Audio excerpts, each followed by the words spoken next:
What's up? What's up? What's up, you guys? What's up? Welcome to the channel. Welcome to the channel. Thank you very much for subscribing. Thanks very much for hitting that like button. Right now, I'm just doing this long form. As you can see, I love gardening. You see the other shorts on the channel, but I want to get into long form videos.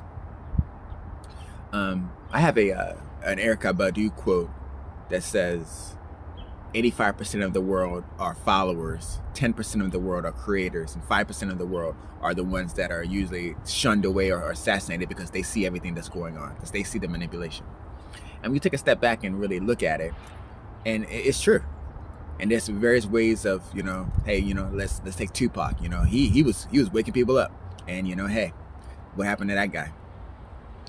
And the stuff we don't really see really in its entirety, everything that goes on or how these things are operating. But if you are one of the ones that are getting certain operations on, certain things that's going on, and you're not liked in school, or you just go against the grain, you'll see it early in life. You'll see it early. That you'll see that you can see how this particular thing operates. And even if you even complain or tell your parents or say something, they'll make it out as if you're the problem, because they're one of the 85%. You're the problem. You'll get beaten into submission. You'll get punished. You'll get grounded into thinking that you'll get grounded until you realize that you better start fitting in and, doing what the things say, even though that you may have something going on. When you're in school, you're hyperactive. They want to put a bunch of drugs on you. So we can see how people and things are manipulated in our particular world. But anyway, I want to say thank you very much to y'all for subscribing. Off-gridding, making your homestead, gardening, producing food. And people was like, hey, why are you making gardening? Like, listen, when you're out in the grocery store, it's funny. I was at the store this morning, just a hot second. I was actually grabbing a couple sweets, a little bit of coffee, and there's nobody in the stores. Of course, ain't nothing going on right now. And it's just like, well, you can make a garden, make some stuff for your own, and I do that so that I don't have to go to the store for everything. If I haven't made some cilantro, if I grow some cilantro and some basil, then I don't need to freaking go to the store. I don't need to go buy basil. I don't need to go to cilantro if I want to make a soup. If I have made some potatoes here that I grew myself, I got some potatoes that I grew myself. Why not? Right? That's really what it's about. Let me take a sip of this coffee. Yeah, but you wonder what's really it's that veil that's falling. And like I got my second day of having some coffee, you guys. Because man, I'll get coffee at home, and I make coffee like every morning or so. But of course, you understand that coffee sometimes have an effect on your adrenals. You kind of want to take everything in stride. And so when I run out of coffee at home, it's usually because I went through the whole bag of coffee. So take a break. I'll take a week off of coffee after I'm finished. And then I won't be so quick to go buy another bag of coffee. I'll take a week off, and then I'll go to a gas station or this place where I really like. I'll go get a cup of coffee from there. I'll get a big one. I'll just put a little bit of cream in there, and then I'll grab some of the extra creamers, and I take it home. Now give me 2 cups of coffee. And I'll do that instead of getting a whole bag of coffee, because if I got the whole bag of coffee, I'm going to make coffee every day, maybe even a couple times a day. And it just destroys your kidneys and stuff like that. So I got to take a break sometimes. And then also, it's the caffeine effect. Oh my God. Good. You take a break from caffeine, and then you have it again. It's like, woo. So I've been actually loving mixing regular coffee and decaf coffee a little bit together. I go a little bit of dark roast and light roast and mix them together to make the effects a little bit lighter, because I'm in my sobriety level right now. I'm not smoking anything. I've smoked cannabis for a long time. Then I got into, I was in California, and but right now I don't drink. Not that I was a big drinker before, but I stopped drinking in 2020 when lockdowns happened. But I wasn't going out. I wasn't going out to clubs. I stopped going to clubs years ago. I don't go out and get. But if I every once in a while I'll get a bottle for myself, a little bottle, and I'll just have a drink after I finish classes, or when I'm doing I have this comedy podcast, Pimp Daddy Charles, if y'all want to check it out. It's at the PDC YAP, YAPP on YouTube, or just plug in Pimp Daddy Charles comedy. And I'm actually getting a little more views right now. But anyway, I would get a bottle, make a little drink, and do my comedy podcast in my house. And this was at 2020 when I really started doing that character, even though I had it for a while. But later in that year, I stopped drinking. I was like, you know what? What am I even going to be drinking for in lockdowns? You know, we got so much stuff going on. I'm like, you know. And so I just stopped drinking in 2020. Anyway, made it out of California. And I got back to the family dwelling and stuff like that, and there was a bunch of alcohol, but there was a lot of trauma going on, and I ended up just getting rid of a lot of old wine. I just tossed it up because it was all nasty. You know, when you let wine sit and it's not in a humidor or whatever, a wine place, it ferments or something, and it gets all these little specks inside. So I had to toss that out.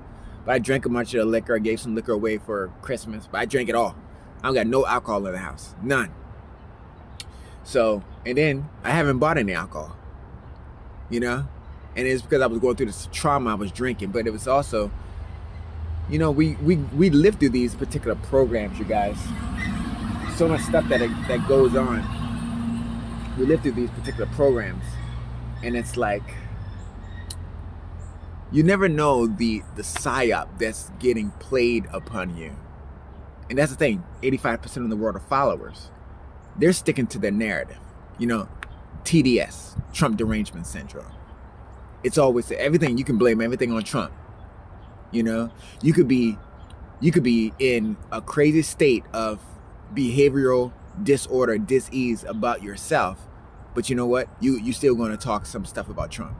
You're not even going to pay attention to the fact that you're in this particular state. It's like me. I'm trying to make my own. Like, I come from personal training. Doing group fitness exercise classes. I was doing a lot of dance gigs for the Jewish Persian community, bat mitzvahs and bat mitzvahs. I was doing all that in LA, and I was self-employed, paying all my rent through all that. Made it through lockdowns, just staying self-employed, and man, teaching classes outside. I was teaching classes on victory and violin right outside the Target and over in the rec center. I was doing that. And not even charging. I was actually just getting tips. And lucky I built up a following. I built up my clientele from years before when I was working. I started working at that gym like 2010. You know, Obama had that big collapse in 2008. I had to go through a bunch of stuff, moving from place to place around that time. And I finally picked myself up and did it. And then they, you know, lock everybody down in 2020. We moved gyms a couple times. Did that. Helped them move. Hurt my back. I got electrocuted once at one of the fitness centers because they had a faulty wiring, and right next to a leg press, I was backing up against the wall, and this wire was exposed, and it touched me in my back. I was like, ugh! I was like, what the hell? It was I got electrocuted. I went and told the manager. I was like, you guys got a wire that's live right there. I was like, somebody could get hurt. Didn't fill out a report. They didn't say nothing. You know, I could have sued right there, but you know what? I'm not a litigious person. You know, I was like, listen, nothing happened to me. I'm fine. So I'm like, okay, whatever. I just told them about it. It's like, listen, somebody can get hurt. You got a live wire. I just got electrocuted on my back. You know? But did I say anything? No. And it's funny because these same people, they won't help you. You know? It's like, the only reason why I was kept around, I think, is because I was more of an asset. I brought people in. I made the place popular. I was doing it up. I was the best, had the best classes there, best trainer there. And everybody knows, you know. See, we're the movers and shakers. You know, we're the chosen ones.